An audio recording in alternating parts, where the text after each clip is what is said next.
Shalom Aleichem, Erev Tov, good evening. We are going to do something different today, just like we did something different last week, all based on a derasha that I gave a couple weeks ago that I felt would be important to be recorded. So for those of you who are here, some of this will be a review, Chazal, but it doesn't hurt to review Torah. For those of you on Zoom, I sent out a link to the book of Shofetim. For those of you in person, you're welcome to use the Chumash to turn to the Haftarah of Parashat Chukat on page 1187 in the Blue Books. If you would like to use a Tanakh, you want to be in the 11th chapter of the book of Shofetim.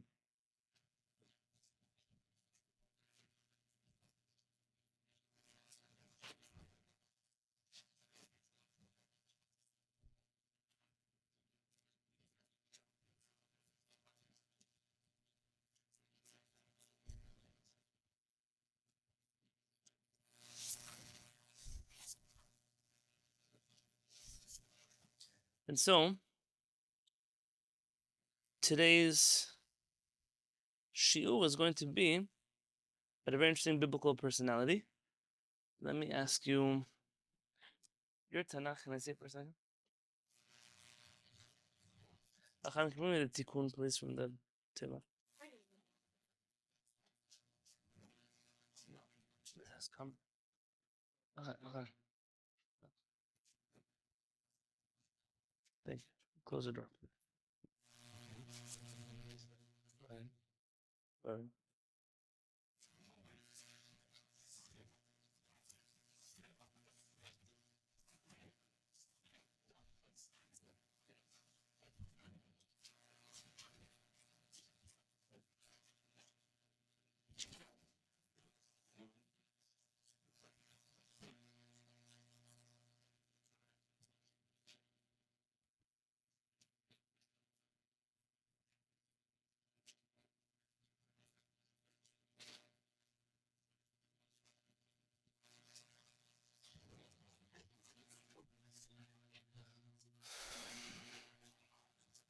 We are dealing with the laws of war.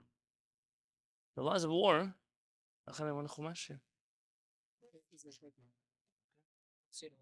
I don't. The laws of war contain in them an important part, which we don't actually talk about in the Rambam as a legal strategy, but in terms of strategy, there's what we call in Hebrew hasbara, explanation, to explain ourselves when we go to war.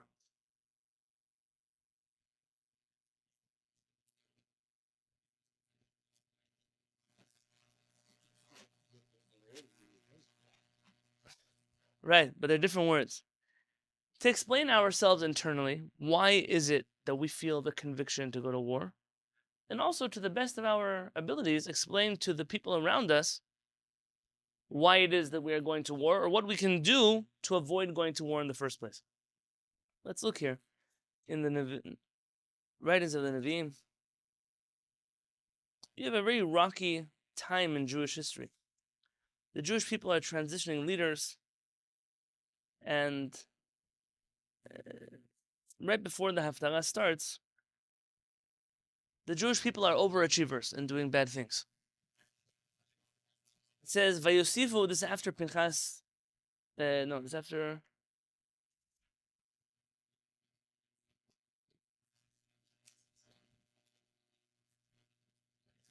We have here Yair HaGiladi. It's another place you find Yair in the Torah. And it says the following, Vayosifu, after Yair passes away, Vayosifu b'nei Yisrael la'asot hara b'nei Adonai. The Jewish people increase doing bad in front of HaKadosh Baruch Hu. V'yavdu et ha'ba'alim v'et ashtarot. And they start worshipping the Baalim and Ashtarot, which are different idols. They're going to mention now 7 different avodah zaras the Jewish people are busy worshipping. Et Elohei Aram, the god of Aram, the gods, Elohei Tzidon and of Tzidon, and Vet Elohei Moav, Vet Elohei Bnei Ammon, Vet Elohei Pilishtim, v'yazvud Adonai v'lo avaduhu. And they abandon HaKadosh Baruch Hu for these 7 other idols, and they don't worship him. It's interesting if that's a good thing or a bad thing. Like, is it a good thing that they at least don't try to worship both at the same time? Or does it mean they don't even care enough to worship HaKadosh Baruch Hu in one half of the mouth, and what our rabbis would call shutafut, like we worship this Avodah Zarah, but also we worship HaKadosh Baruch Hu, the God of Israel. Nonetheless, HaKadosh Baruch Hu doesn't like it. Vaychar af Adonai b'Yisrael, HaKadosh Baruch Hu's anger rises up against the Jewish people, and they're in a situation now where HaKadosh Baruch Hu has vowed to destroy the Jewish people. And that's where we begin our section, chapter 11.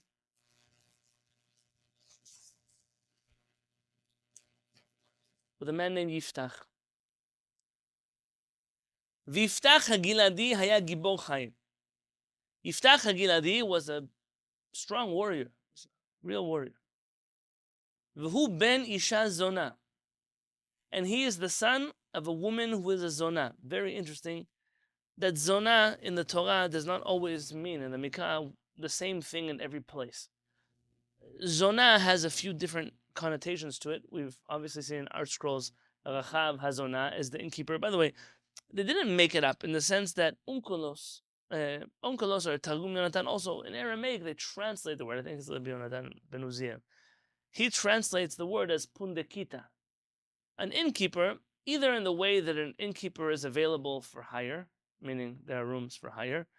Art Scroll tried to take a better route. They wanted to say that innkeepers nourish and sustain people. So the same thing with yeah, very good. Like Hazan et ha'olam, that's own Zan. Okay, we could have translated that as a grocery store. And also, Zona can mean like when people are acting in a way that is deviant, as in they deviate from HaKadosh Baruch Hu. HaKadosh Baruch Hu warns us not to behave in such ways. Zona means something that is different than what is ordinary. And so our Chachamim are torn. What does it mean that he's a son of an Isha Zona? Some say it was something as simple as his mother was not from the tribe of Gilad. And that being the case, there was politics inside of the family. You're not one of us. You come from a Zona, you come from another part of the Jewish people we don't want to deal with. Others say, no, he actually was. And the commentaries are just that because of his mother and who she was, her status in the community, he suffered. And our rabbis unanimously believe that he suffered as a child in a way that was not correct. He shouldn't have been put through that. Vayoled Gilad et Yiftach, and Gilad gives birth to Yiftach. Vateled eshet Gilad lo banim. And the wife of Gilad gives him children. V'yigdelu v'nei ha'isha, and they grow up. V'garshu et Yiftach, and they get rid of Yiftach. They chase him away. V'yomeru lo, and they tell him, Lo tinchal bevet avinu, you will not inherit the house of our father. Ki ben isha acheret ata, because you are the son of another woman. You see here that they're already saying isha acheret. The word is another woman. They're not necessarily calling her something bad. Now, according to halakha, though, they were wrong. What do you mean? So what if he has a different mother? There's a man who marries two women. Do the children inherit their father? Yeah, of course. But which children don't inherit their father? Okay, those are. That's a good point, actually. Someone who's not biologically a child, but is raised, that's not necessarily not their child. Tell me a case, if a man marries someone he can't marry, like a non-Jewish woman, that child is not necessarily his child. Or if a man has a slave, and that slave with that child would be of a different status. But another wife, if he's allowed to have another wife, or if the wife is not from the tribe, whatever other reason he might come up with, it was incorrect. So how do you get rid of him from his heritage? How do you force him out of the family? Who do you have to go to? You'd have to go to the HaShamayim, the court, the elders of that time. And so you're going to realize soon that the elders play a role in this story. You'll see in just a minute. V'yivrach Yiftach mipnei echav, and Yiftach runs away from his brothers. V'yeshev be'eretz Tov, and he lives in a place called the land of Tov. Now, Tov may be something as simple as that's the name of the person who owned the land. V'yitzlaketu and Yiftach anashim rekim v'yetzu imo. And Yiftach's friends were known by our prophets as anashim rekim, empty people. He didn't have a good crowd that he hung out with. He had bad friends, but his bad friends were good at war. They would go back and forth to war, meaning he was a good warrior. That he was good at. Our rabbis don't think so highly of Yiftach. In this particular story we're going to read, Yiftach does something incredible for the Jewish people. But overall, Yiftach is treated as a kal, as a person whose judgment is severely lacking. And you're going to see why towards the end. Yeah, exactly. The end plays a major role in that. Vayhi miyamim, and the days pass. V'yilachamu b'nei Ammon im Yisrael, and the people of Ammon fight the Jewish people. Vayhi kasher nilchamu b'nei Ammon im Yisrael, and when the people of Ammon fight the children of Israel, v'yilchu ziknei Gilad lakachat et Yiftach me'eretz tov. The elders of Gilad, they go to retrieve Yiftach from the land of Tov. Now, the elders, remember them. Who are these elders to him? They're the ones that threw him out. At least, at the very least, they stood silently by when that happened to him. V'yomeru liYiftach, and tell Yiftach, Lecha v'hayita lanu lekatzin, go and you'll be for us a leader. V'nilachama b'vnei Ammon, and fight for us against the children of Ammon. Vayomer Yiftach liziknei Gilad. Yiftach tells the elders of Gilad, Halo atem senetem oti. You hated me. V'tegarshun mibet avi. You drove me out of my father's home. Umadua batem elai ata kasher tzar lachem. Why do you come to me when you need me? This is very common in the world. People hurt people, they reject people, they ignore people, but then when they call them only when they need something. There are certain people on my phone, I only get a phone call from them when they need something. I'm sure you have people like that in your life too. They've never called for any other reason in the world. Yiftach Giladi, rightfully so, says, now you're coming to me? Now that you guys are losing a war, you're coming to me? Where were you when I needed you? Vayomeru ziknei Gilad al Yiftach. The elders of Gilad answer Yiftach. And they don't really answer him. They just respond to him. Lachen ata shavnu elecha v'halachta imanu. We have now returned to you. Like, don't look at the past. Now we're here with you. Go with us. V'nilchamta b'vnei Ammon. And you should fight the people of Ammon. V'ayita lanu lerosh l'chol yoshevei Gilad. And you will become the leader of us, of all the people of Gilad. Vayomer Yiftach ziknei Gilad. So Yiftach responds to the people of Gilad. Im meshivim atem oti lilachem b'vnei Ammon. V'natan Adonai otam lefanai. Anuchi yeh lechem lerosh. If I go to war and I'm successful against the people of Ammon, then I will also be your leader. ואמרו זקני גלעד ליפתח, Adonai יהיה שומע בנותינו, אם לא כדברך כן נעשה. And they tell him, HaKadosh Baruch Hu will be the witness to that which we have promised each other here. So, Yiftach accepts the job, and he's willing to go to war against the Bnei Ammon. In Pasuk 11, Vayelech Yiftach im ziknei Gilad. Yiftach goes with the elders of Gilad. Vayasimu ha'am oto alehem lerosh ulkatzin. And the nation places him on themselves as a leader. You can't have a leader at the end of the day the nation doesn't want. So even though the elders want him, it's important here that the people also accept to get behind Yiftach. But one of the worst things that happen in war are when people use the nation's children as soldiers for their political agendas. Meaning my kids can fight for something I'm willing to die for. But my children are not going to die for something that I'm not willing to die for. And very often, you find this all over the world in history, that people will draft other people's children to the military to send them to wars that the parents themselves never really believed in. So here it's the people getting behind Yiftach. The people saying, listen, we're going to be part of you. We accept that you're going to lead us into war. וידבר יפתח את כל דבריו לפני אדוני במצפה. And Yiftach opens his mouth and he speaks to HaKadosh Baruch Hu in this place in the Mitzpah. Mitzpah is the place where all the people were gathered. Why does he wait here to start talking to HaKadosh Baruch Hu? The uncle of Maran, Rabbi Yitzchak Karo, he explains, I think it's the same. He says that Yiftach was waiting because when a group of Jewish people are together, that's where the Shekhinah is present. So he's waiting for the people to be together so he can speak to HaKadosh Baruch Hu.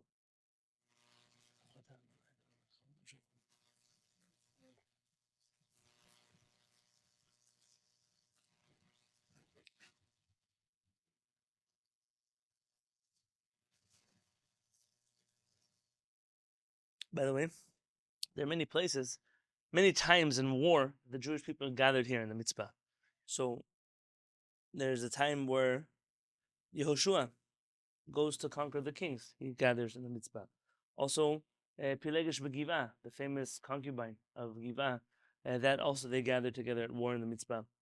Shemuel, when he anoints Shaul as the king over the Jewish people, he comes here to the mitzvah. So this became a place already where the Jewish people know before they go to war, this is where they gather. Veishlach Yiftach malachim el melech bnei Ammon emo. Yiftach sends messengers to the king of Bnei Ammon, saying to him the following: Ma li valach kivata elai lilachem b'artzi. What do I have to do with you that you have come to fight against me? What's this question that he's asking the king of Ammon? What do you want from me? And why are you waging? Explain to me why it is that you are here on my border waging war against me. Vayomer melech bnei Ammon el malachei Yiftach. And so the king of Ammon tells the messengers of Yiftach, Ki lakach Yisrael et artzi, ba'aloto mimitzrayim. Because the Jewish people have stolen my land. This is nothing new. There's a reason we're learning this now. The Jewish people have stolen my land when they left Egypt. Me'arnon v'ad hayabok v'ad hayarden v'ata hashiva aten b'shalom. Return my land for peace. Return my land in peace. But he said that's the whole point of today's show. Yiftach knows what he's talking about. Yiftach hears this. The Jewish people took my land when they ran away from Egypt. The people of Israel belong to a place called Israel, just like the Jews belong to a place called Judea. Yeah. So what story is this that they took my land when they left Egypt? Always they focus on the last place we got thrown out of. Go back to where you come from. You're just refugees. You came here, and now you made our life a problem because somebody else made your life a problem. And why is it my problem that you went through a Holocaust? Vayosef od Yiftach, and Yiftach continues. Vayishlach malachim el melech bnei Ammon, he sends back messengers. Vayomer lo, and he says to him, Ko amar Yiftach, this is Yiftach's response. Lo lakach Yisrael et eretz Moav et eretz bnei Ammon. Let's set the record straight. We're going to go to war? Fine. But let's understand what we're going to war about. We never took not the land of Moab and not the land of Ammon. Ki ba'alotam mimitzrayim. Let me remind you how history actually happened. When we left Egypt, Vayelech Yisrael b'midbar ad Yam Suf. The Jewish people went to the desert until Yam Suf, to the sea. Vayavo Kadeshan, we came to Kadesh. Vayishlach Yisrael malachim el melech Edom lemor. And we sent messengers to the king of Edom saying, Ebra na ve'artzecha, let us travel through your land. Velo sham'a melech Edom. And the king of Edom did not listen. V'gam el melech Moav shalach velo ava. And we also sent the same message to the king of Moab. He did not answer. Vayeshev Yisrael b'Kadesh. So the Jewish people camped in Kadesh, meaning we needed to pass. We couldn't pass, so we waited. Vayelech b'midbar, and we go into the desert. Vayasa v'et eretz Edom v'et eretz Moab. And we went around the land of Edom and the land of Moab. Vayavo mimizrach shemesh le'eretz Moab. And we come from the way of the rising sun to the land of Moab. Vayechanun be'ever Arnon, and we camped across from the Arnon. Velo vao b'gvul Moab, and we did not even enter the border of Moab. Ki Arnon gvul Moab, because Arnon is the border of Moab. We didn't even go into the land. V'yishlach Yisrael malachim el Sichon melech Emori melech Cheshbon, and we sent messengers to the Emori, to the king of Cheshbon, that's Sichon. Vayomer lo Yisrael, and the Jewish people told him, Na'abera na ve'artzecha ad mekomi. Let me pass through your land until I reach my place. I don't want to stay here. I don't want to take your land. I don't want to fight with you. I'm asking you for free passage to Eretz Yisrael. Velo ha'emin Sichon et Yisrael avor bigvulo. And Sichon didn't trust the Jewish people to pass through his land. Vayesof Sichon et kol amo. And Sichon gathered all of his nation. V'yachanu b'Yatza. And they camp in Yatza. V'yilachem im Yisrael. And then they crossed the border and attacked the Jewish people. Listen carefully what Yiftach just told him. He said, I need to set the record straight. Not only did we not take your land, he said we were on the way to our land. And we asked you for safe passage. And we even stopped so that we wouldn't threaten you. Sichon did not want, he didn't trust us to travel through his land. So what did we do? We waited. And in the interim, he crossed and attacked us. We're going to get time more. Yeah, oh, very good. Yeah, very good. You're right. Right.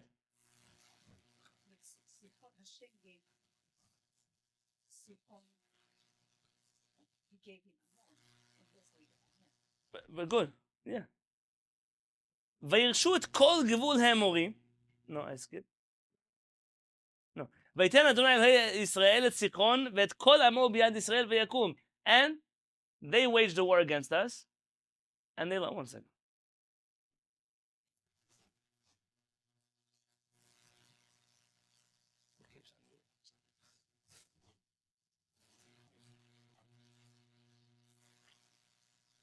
ויתן אדוני אלוהי ישראל את סיחון ואת כל עמו ביד ישראל ויקום וירש ישראל את כל ארץ האמורי יושב הארץ היא.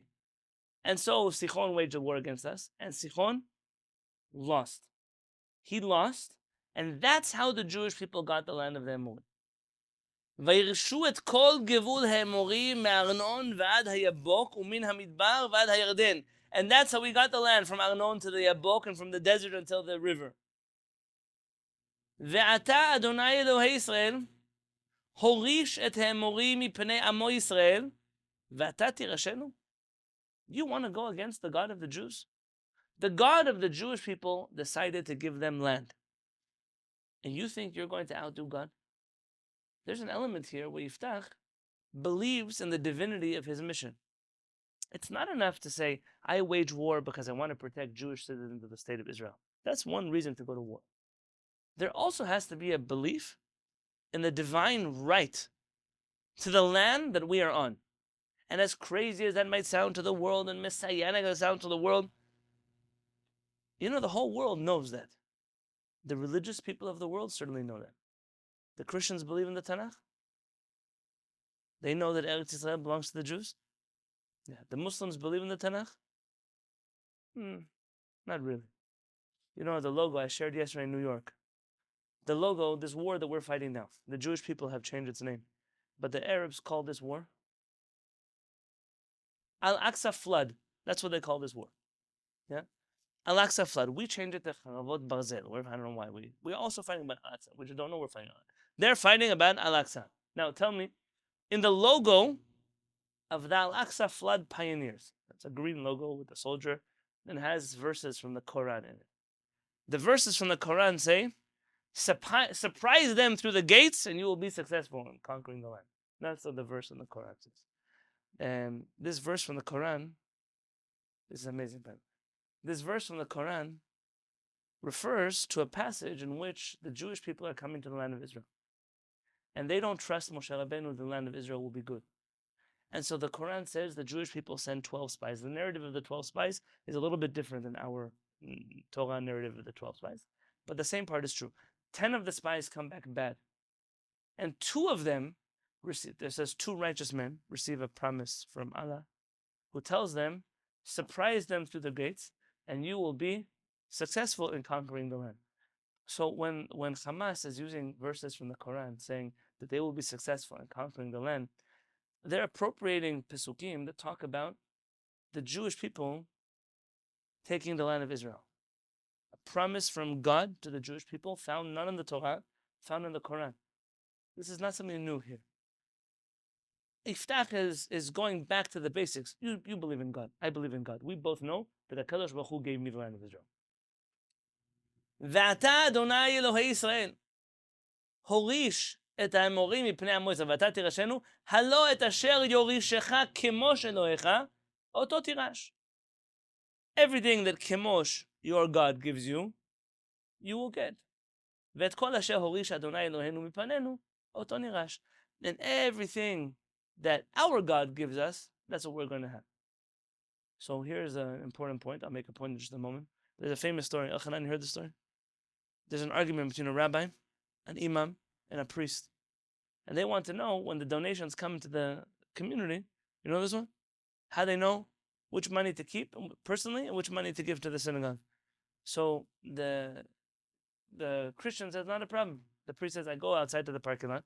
I draw a cross in the parking lot. I stand on one side of the cross. I throw the money up in the air.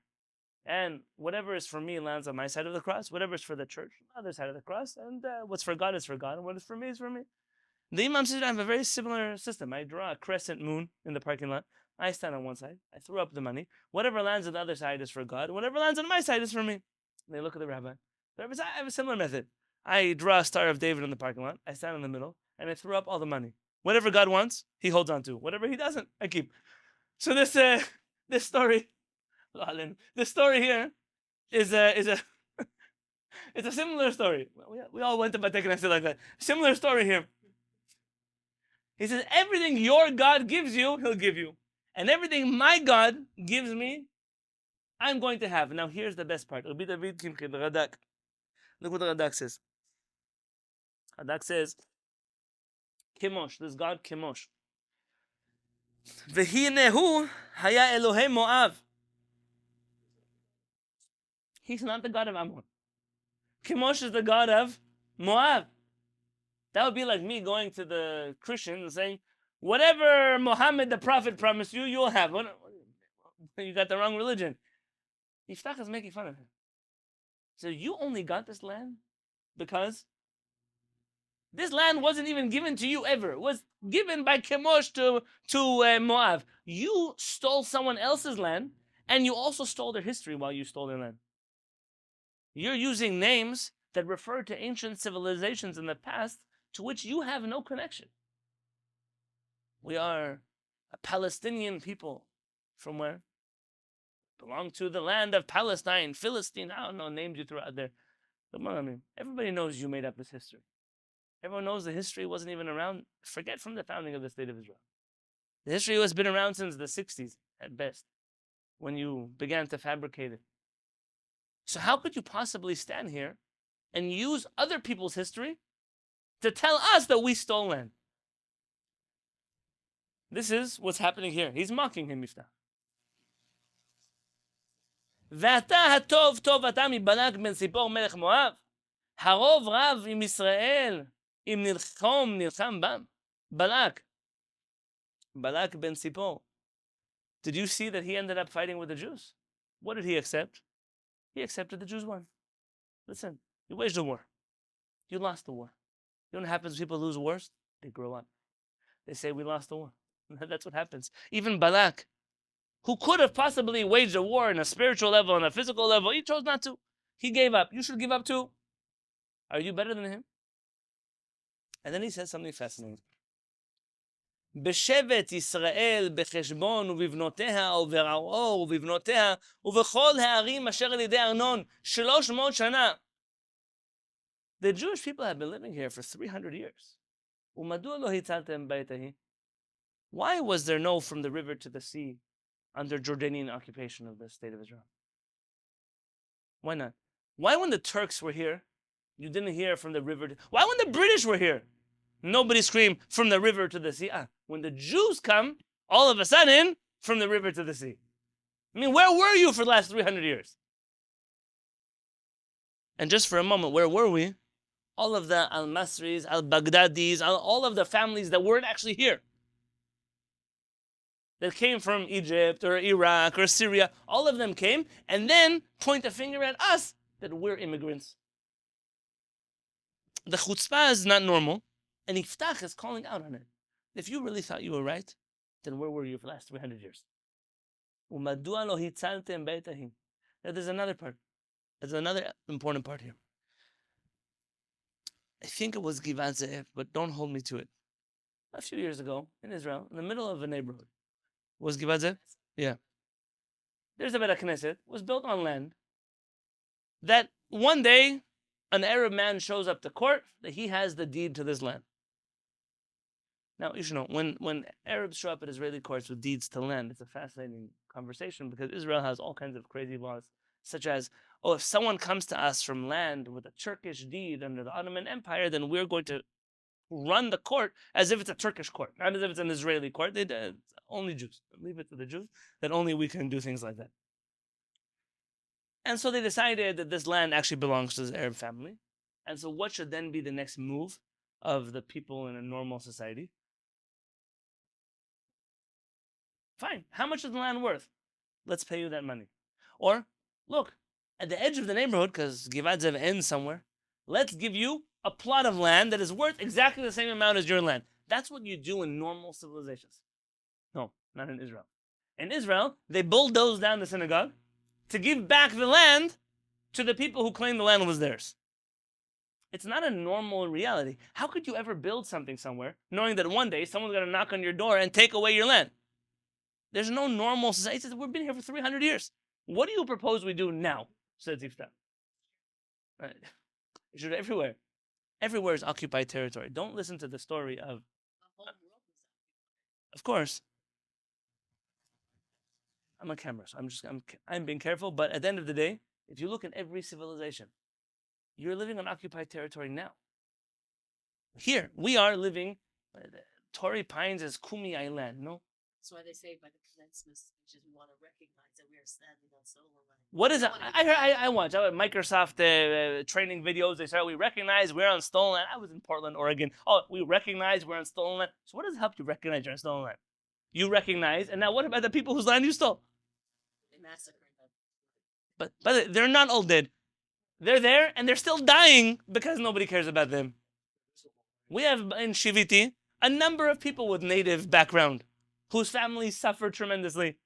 And you're going to scream occupation on the other side of the ocean when the occupation here? But it came to no one's mind that the way you fix problems is, now imagine if you go to Europe or to South America and all the countries, all the borders, we're going to start re-scrambling. Nope, in no normal society is that how things work. It's not a viable option for any country going forward in the future.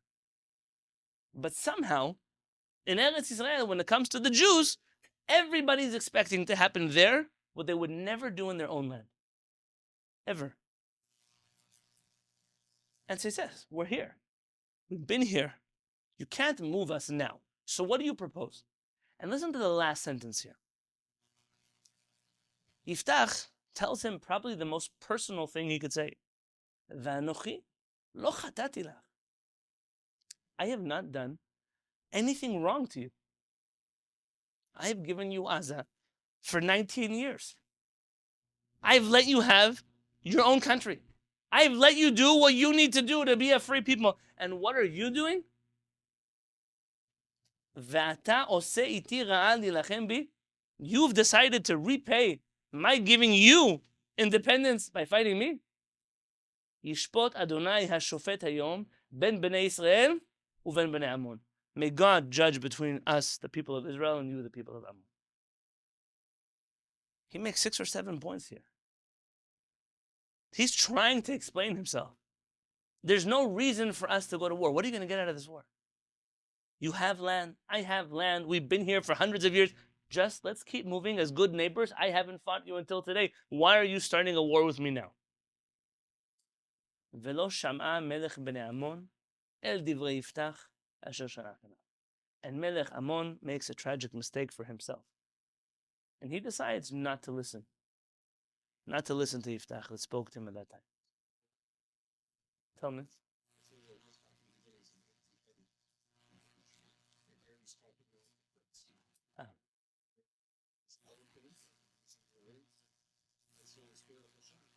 That seems to bother the Navi also. Look at the next sentence. V'tihi al Yiftach ruach Adonai. It must be that on Yiftach was the spirit of Hashem. V'yavor et Gilad v'et Menashe v'yavor et Mitzpeh Gilad u'Mitzpeh Gilad avar b'nei Ammon. That he marches into war with the spirit of HaKadosh Baruch Hu resting on him. Should you do the card here? The prophet clearly realizes that this empty man, Yiftach, one of 2 things, or 3 things. One, could be like Rachel said, that at least he knew his history. Maybe a Torah guy he wasn't.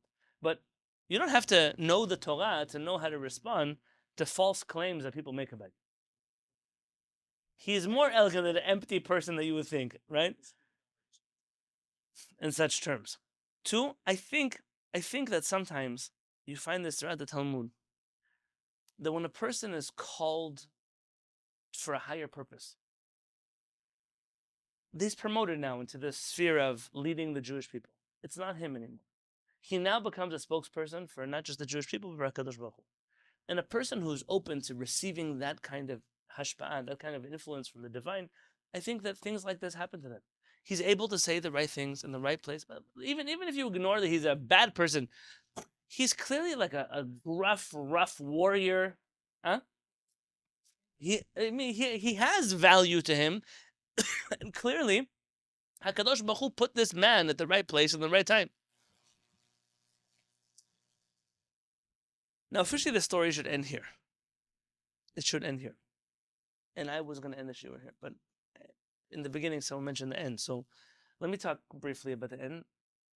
I'm not sure if I should. Sure. When you talk about Yiftach, people only talk about the ending of Yiftach. But I think there's more lessons to be learned about the ending of Yiftach that people share. Let's read this part. So what I said, everything that Yiftach said this many years ago apply exactly today. Everything that Yiftach said. Everything. And the problem is, Zev, you mentioned eloquence. The problem is the Jewish people don't talk normally. We don't. Now, doesn't matter that people care or listen. No, clearly the truth doesn't matter to certain people. But there are people the truth does matter, and we still don't talk normally to them. We don't properly explain what it is that we're doing. I saw this week this lady, Miss Universe Israel, I guess she's a model of sorts. She sat up in a public place, set up a table, just answering people's questions about Israel. The amazing thing of how many people have opinions on a topic that they've never studied. They've been told what to think by the people who they trust or believe in. I don't use the word trust, it's more belief. Like what I spoke about on Shabbat. Everybody has their Ubermensch.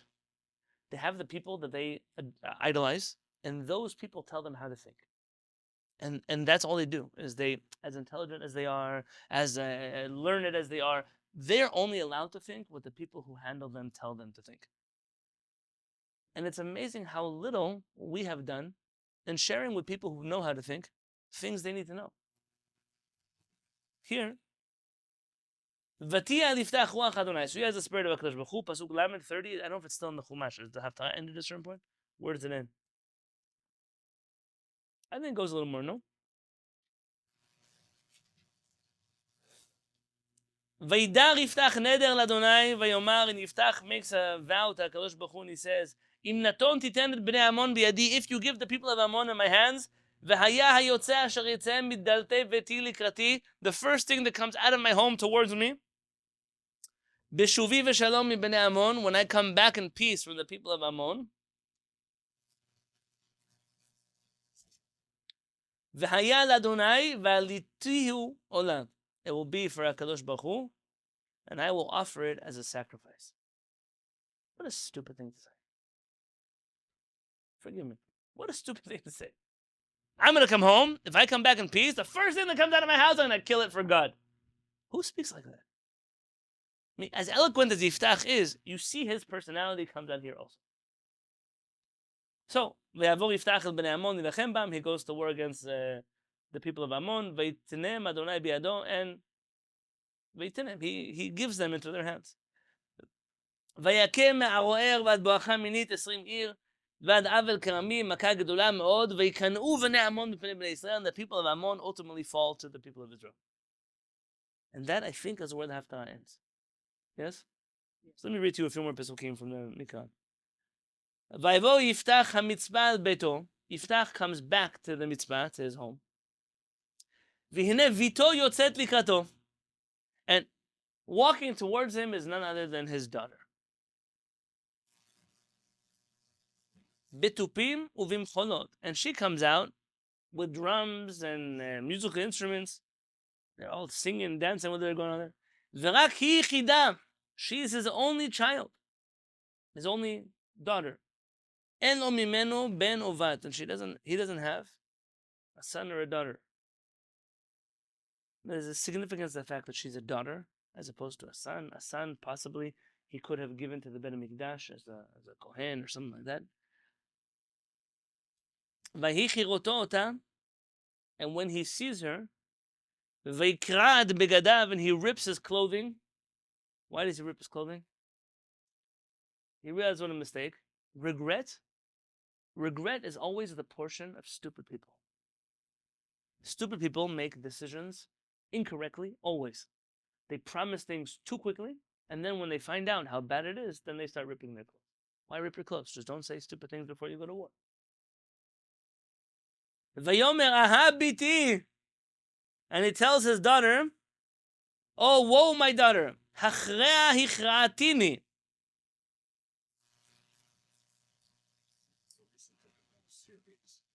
Yeah, I don't know how you...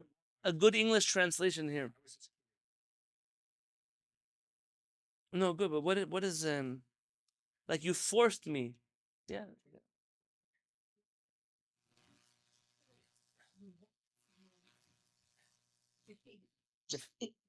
You won me. You took the winner.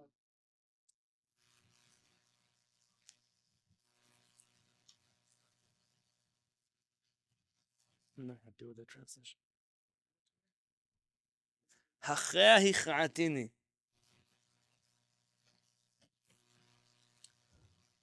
V'at ha'it be'ochrai. He's blaming her. So he doesn't take responsibility for his stupidity. He's now blaming it on her. V'anochi patziti pi el Adonai, and I already opened my mouth to God. V'lo uchal ashuv. And I can't take it back.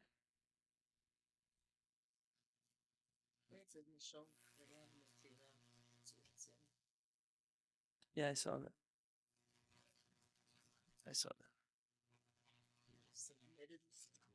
זה גם לנצח. להכריע.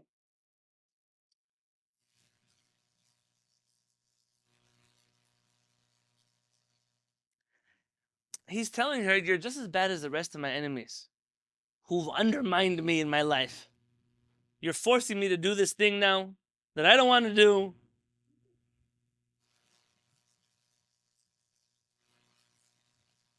There's even an Ashkenazi commentary here in the Mikra that blames her, that it was immodest that she left her home with a woman leaving their house in the first place. Yeah. I'm going to keep reading. Vatomer elav, and she tells him, Avi, my father, patzita et picha al Adonai. You already opened your mouth to God. Aseh li kasher yatsa mipicha. Do to me whatever came out of your mouth. Acharei asher asa lecha Adonai nekamot moivecha mibnei Ammon. If God fulfilled his half, you've got to do yours. Vatomer el Avia, and she tells her father, Ya'aseh li hadavar hazeh. Do to me this thing. Harpe mimeni shenayim chodashim. Give me 2 months. Ve'elecha v'yeradti al harim. And I will go down to the mountains. Ve'efkeh al betulai. And I will cry over my lack of being married. Anochi v'reotai. Me and my friends. Vayomer, and he says, Lechi, go. Vayishlach ota shnei chodashim, and he sends her for 2 months. Vatelech hi vereoteha, and she goes with her friends. Vatefk, and they cry al betuleha al harim, on the mountains. Vayimikes shnayim chodashim, and after 2 months pass. Vatasho velaviha, she returns to her father. Vayas lat nidua shel nadar, and he does to her that which he promised, to sacrifice her. Vehi lo yadea ish, and she did not know any man. V'tehi chok b'Yisrael, and it became a law for the Jewish people.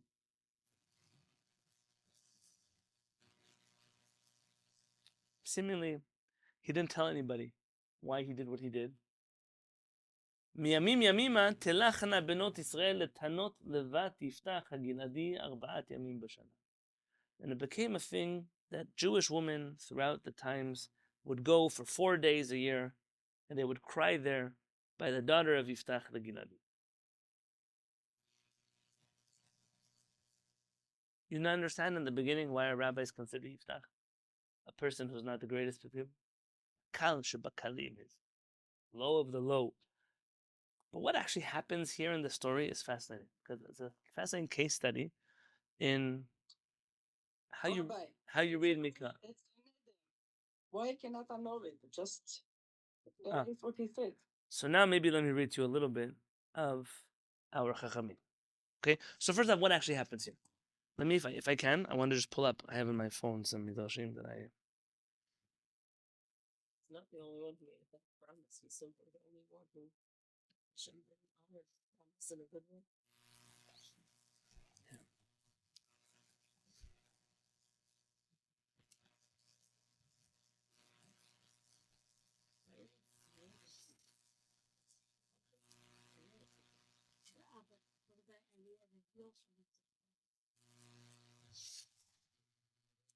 Very nice, Dochana.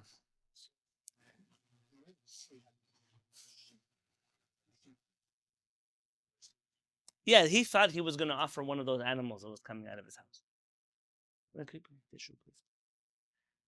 Midrash Tanchuma, Parshat Bechukotai says the following. Kivan shebikesh Yiftach להקריב את ביתו, when Yiftach tried to sacrifice his daughter, הייתה בוכה לפניו, she began crying in front of him. ואמרה לו, and she said, אבי, אבי, my father, my father. Thank you.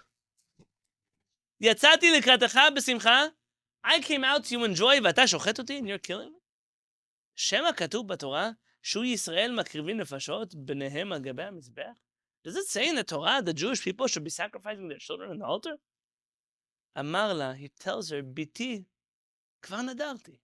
My daughter, but what can I do? I already promised. What kind of answer is that? Like, what am I supposed to do? I said something wrong. She's quoting to him the Torah. The Torah says you're allowed to kill your children? No, so what? כבר נדרתי, I already promised. אמרה לו, she says, הרי יעקב אבינו נדר וכל אשר תיתן לי, עשרנו לך. Yaakov Avinu said, from all that you give me, I will give you tithes. ונתן לו הקדוש ברוך הוא 12 בנים. הקדוש ברוך הוא gave him 12 children. 12 sons. שמא הקריב לקדוש ברוך הוא אחד מהם? Did he offer one of those to God? ולא עוד, furthermore, הלא חנה, כשהיא נודרת ואומרת, she clearly was a learned person, his daughter. According to our rabbis. Yes? He says, Chana, when she promised, Untativ ladonai kol yemei chayav, that if you give me a son, she's praying about Shemuel.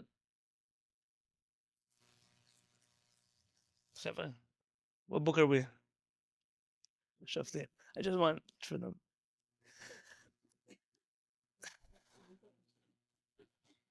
You see, that's the problem when you study Midrashim literally. Yes? Okay. Untativ ladonai kol yemei chayav, I will give me the son to HaKadosh Baruch Hu all the days of my life. Shema hikriva et bana l'Kadosh Baruch Hu, but she offers Shemuel as a sacrifice to God. Kol hadevarim halalu amra lo, she told him all of these things, velo shama eleha. He did not listen to her. Allah ushchata lifnei HaKadosh Baruch Hu. So according to the HaShamayim, he went and slaughtered her as a sacrifice to God.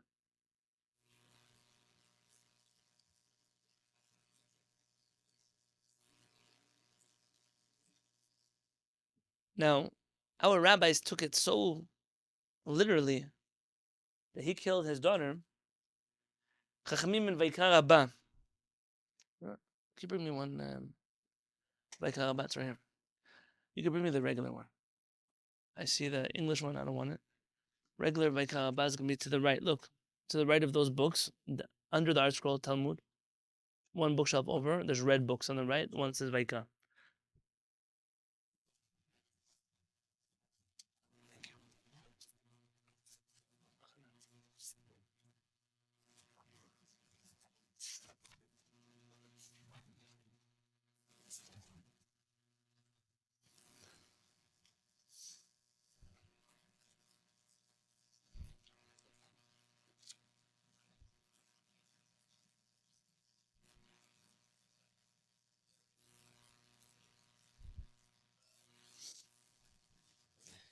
Yiftach sha'al shelo kehogen. Our rabbis say Yiftach asked for something he should not have asked for.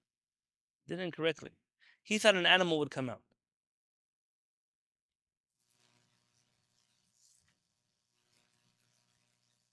So could he have nullified his vow? Yeah, of course. Hayachol להפר את נדרו וללך אצל פנחס. He could have taken back his vow, annulled his vow, by going to Pinchas. Now, which Pinchas are we talking about? See, we were talking about Pinchas ben Elazar ben Aaron HaKohen. That's from last week's parasha.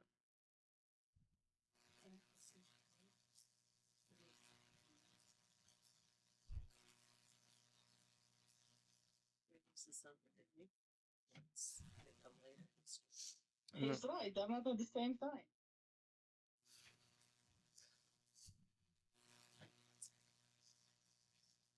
היה יכול להפר את נידו לך את זה פנחס. He could have gone to Pinchas. אמר, he says, אני מלך, ולך אצל פנחס. I'm now a king. I'm going to go to Pinchas. ופנחס אמר, and Pinchas says, אני כהן גדול, ובן כהן גדול. I'm a כהן גדול, the son of a כהן גדול. He knew there was a problem there. אלך אצל עם הארץ זה? I'm going to go to some ignorant man and help him out of his problems? בין דן לדן, נספתה היא אלופתה. And because of these two egos, this poor lady died. ושניהם נתחייבו בדמיה. And both of them, says the Midrash, were guilty for killing her. Pinchas נסתלקה ממנו רוח הקודש. Pinchas lost his רוח הקודש. What about Yiftach? Yiftach נישון עבר ונקבר. Yiftach, it says about him, ויקבר בערי גלעד, that he was buried in the cities of Gilad. Our rabbis say, why didn't say Be'ir Gilad, in the city of Gilad? מלמד שהנישון ממנו עבר ונקבר במקומות הרבה. That his body was taken piece by piece and buried in many, many places. Both Pinchas and Yiftach suffered tremendously for not doing the right thing in the story.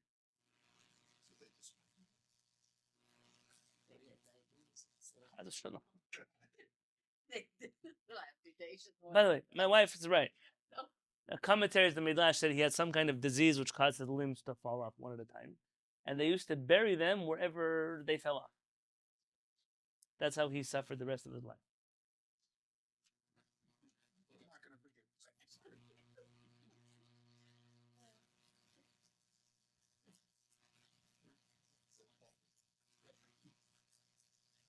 Now, if you want to know, the Mekubalim take this whole, I'm not going to go there with you. The Mekubalim take this whole thing to another dimension. Arizal writes in Shaar Gilgulim that Pinchas, he's in the story here, right? So Pinchas is in the story. Must be that Yiftach is a reincarnation of Zimri, and that his daughter is a reincarnation of Cosbi. Yes, and that this is all some kind of divine plan later in history. I'm not going there. I'm not. Let me take you somewhere more normal. Yes, if I can. Let me take you to the Radak. Yes. Now, I'm not making fun of Mekubalim, but Mekubalim talk about people are reincarnations, the sparks of other Neshamot. They're trying to attach, like I showed you on Shabbat, when you connect Eliyahu together with Pinchas, and both are standing up against tyranny. Our rabbis are saying people are similar because they are similar in certain ways. I'm not telling you to take those things literally. I want to take you. Yeah, exactly. I want to take you now to the Radak. I don't know what I would do without the Radak in my life in general. Says Rabbi David Kimche. Dat Rabotenu Zan. It's the opinion of our rabbis that he actually killed her. Dat Rabotenu B'zeh Yadua. It's known what our rabbis think about it. V'adoni Avi Zan Piresh. And my father, he explained,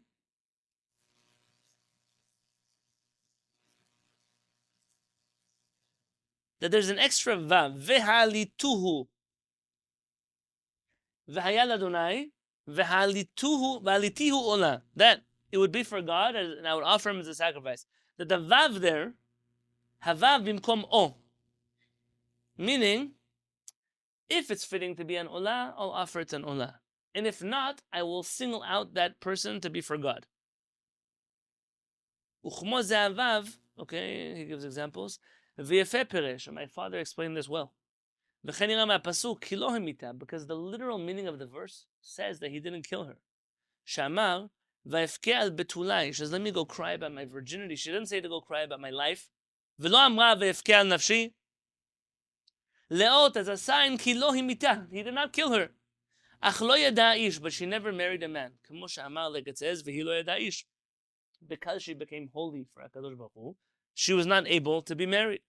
Uma she'amar gam ken v'yas la'at nidroa shel he fulfilled the promise which he promised. V'lo amar v'yaleha ola, he didn't say that he offered her as an offering. Le'ot ki perusha הייתה. It shows that she became a perusha, separated from the world. וזהו אשר אמר את נדרו אשר נדר. והיה לאדוני, כך נראה לפי פשטי הפסוקים. He says this is the simple meaning of the verse. He did not kill her. Rather, she went to live alone, away from society, and the Jewish woman would go to her 4 days out of the year to go be with her and cry over what happened here in the Jewish people. And then he says a very important sentence. Because I'm sure the Orthodox Jews are very worried now about what the Radak said. I'm surprised ArtScroll printed it. V'divrei Rabotenu Zal, and the words of our rabbis of blessed memory, Im Kabbalah hi biadam, alenu lekabbalah. If what they said came to them as a Kabbalah from Moshe Rabbenu, then I accept that that's what they have as a Kabbalah. This,